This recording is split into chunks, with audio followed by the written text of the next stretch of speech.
Alors, bonsoir tout le monde et nous nous retrouvons donc pour l'étude de la paracha de Foukat d'après les enseignements du Rav Akiva Kashtiel dans son livre Ta'aror Lefanai Shulchan. Cette semaine, la paracha de Foukat est une paracha très intéressante parce que c'est une paracha charnière. En fait, la semaine dernière, on a parlé de la révolte de Korach et ça, c'était la deuxième année du désert.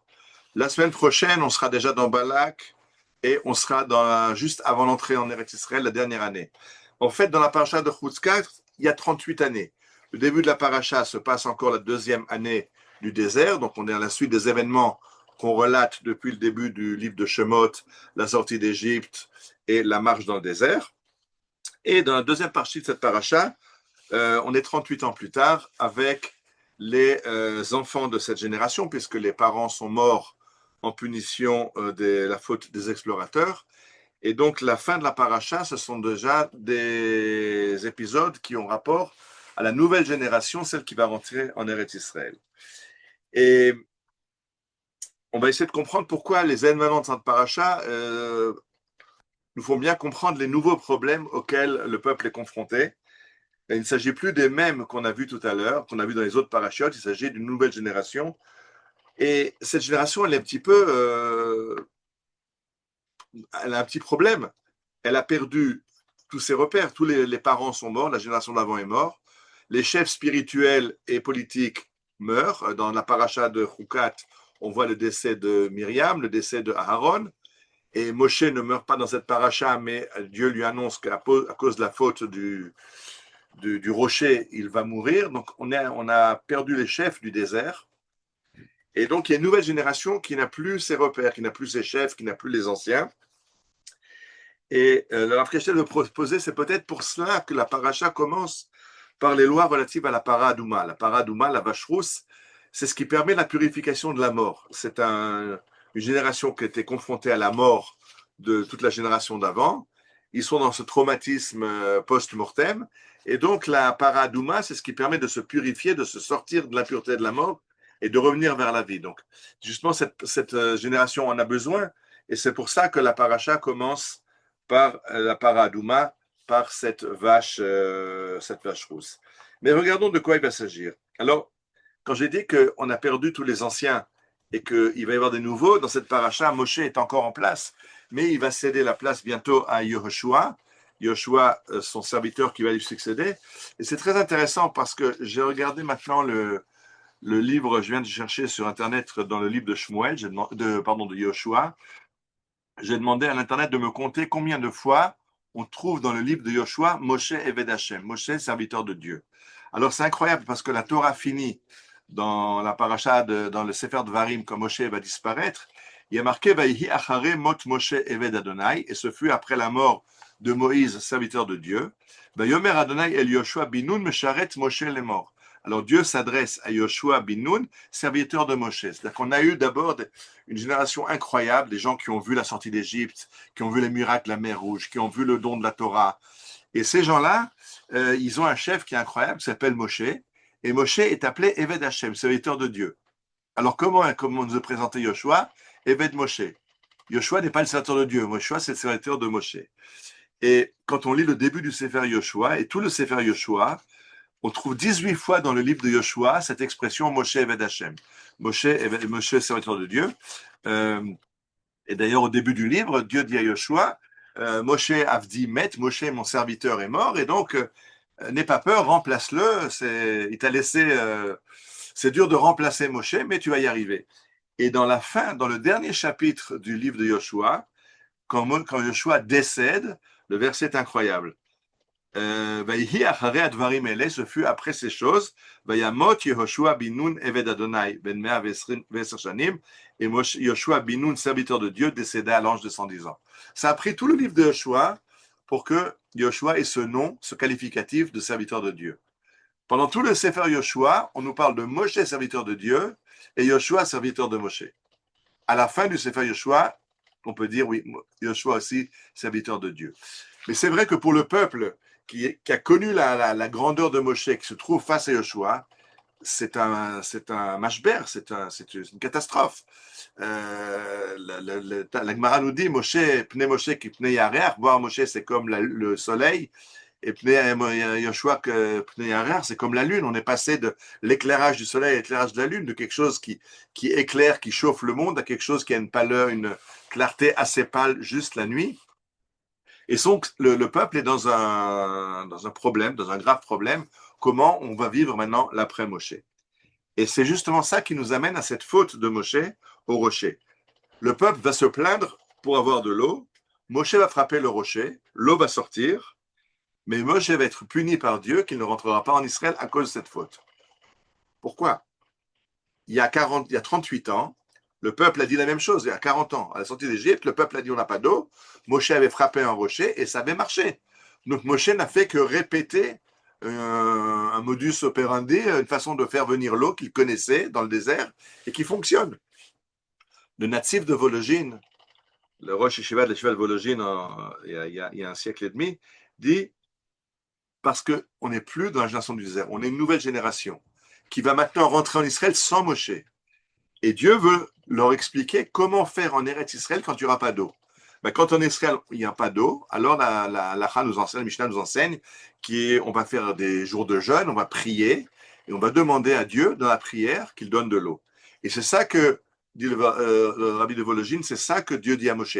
Explique-leur par le rocher, parle devant le rocher, l'eau va sortir du rocher, mais ce n'est pas en frappant le rocher, ce n'est pas un miracle, mais c'est apprends-leur à parler, apprends-leur à prier, et alors comme ça, en Israël, ils pourront aussi demander de l'eau. Or, Moshe ne comprend pas, et il frappe le rocher comme il avait l'habitude avec un miracle. Et donc, Dieu lui dit, ok, si tu continues avec tes miracles, tu ne peux pas continuer avec ce peuple. Ce peuple va rentrer en Israël. En Israël, il y a des guerres qu'on fait de façon humaine. On conduit des guerres contre les ennemis. On n'a plus la guerre contre les Égyptiens où c'est Dieu qui noie les Égyptiens dans la mer et nous on regarde et on applaudit à la fin.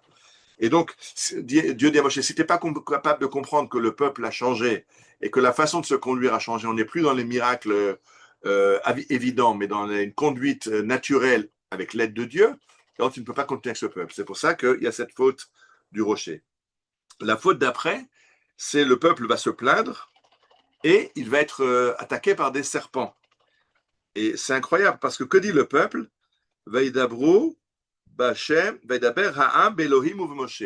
Le peuple a parlé contre Dieu et contre Moshe. Dans toutes les fautes du désert, quand le peuple s'est plaint, il s'est plaint de Moshe. Il a dit à Moshe Aaron, pourquoi nous avez sortis d'Égypte? On était mis en Égypte, pourquoi vous nous avez amenés dans le désert? Ils ne se sont pas plaints à Dieu, ils se sont plaints à Moshe et à Aaron, au chef du peuple.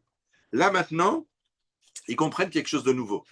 C'est plus Moshe qui va les diriger, mais c'est Dieu. Et donc, ils se plaignent directement contre Dieu.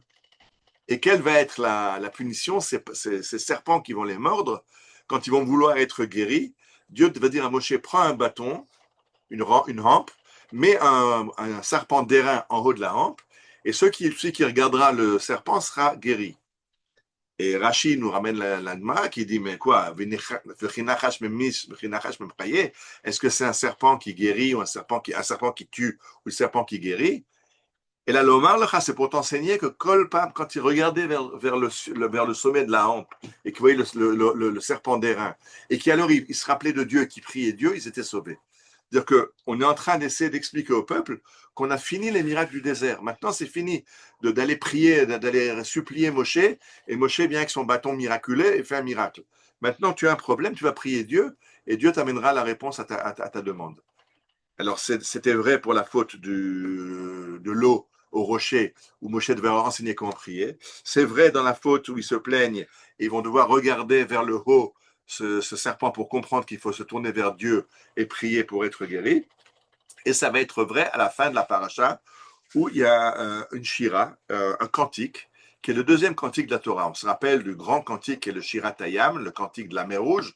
Quand on est sorti de la mer Rouge, alors il est marqué Az Yashir Moshe ou Bnei Israël et Shira Azot l'Adonai, Vayomru les morts. Alors Moshe et les enfants d'Israël ont chanté ce cantique pour remercier Dieu de la sortie de la mer Rouge.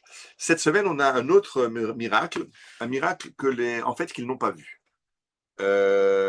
Ils ont vu que dans le puits qui leur a amené l'eau dans le désert, sortait du sang et des ossements et des membres humains. Et ils se sont dit, qu'est-ce qui se passe là?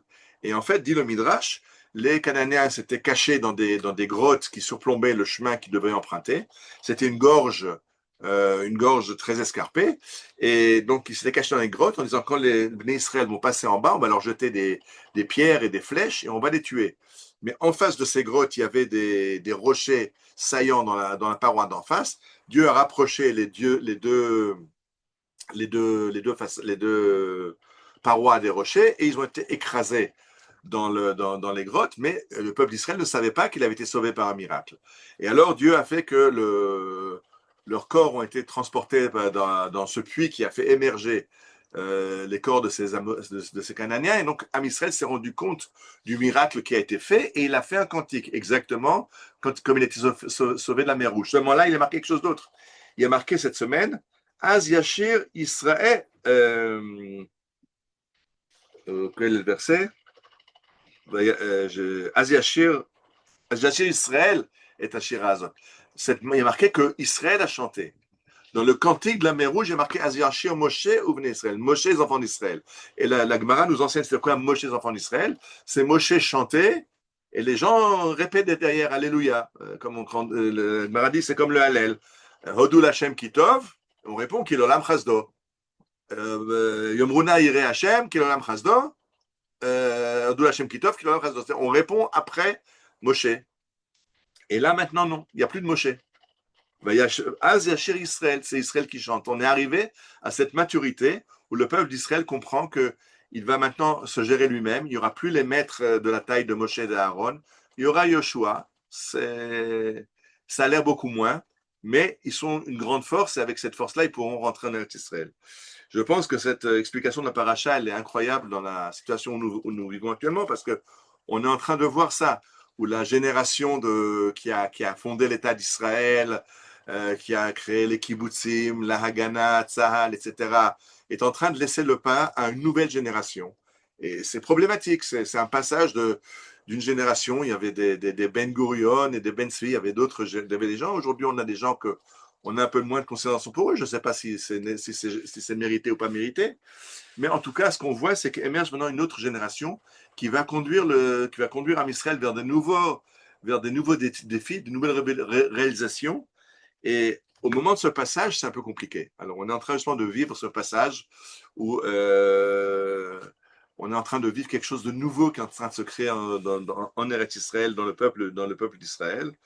Et on est en pleine attente pour voir quels vont être les nouveaux sommets que nous allons conquérir dans les années qui viennent. Shabbat Shalom, Bezrat Hashem, à la semaine prochaine.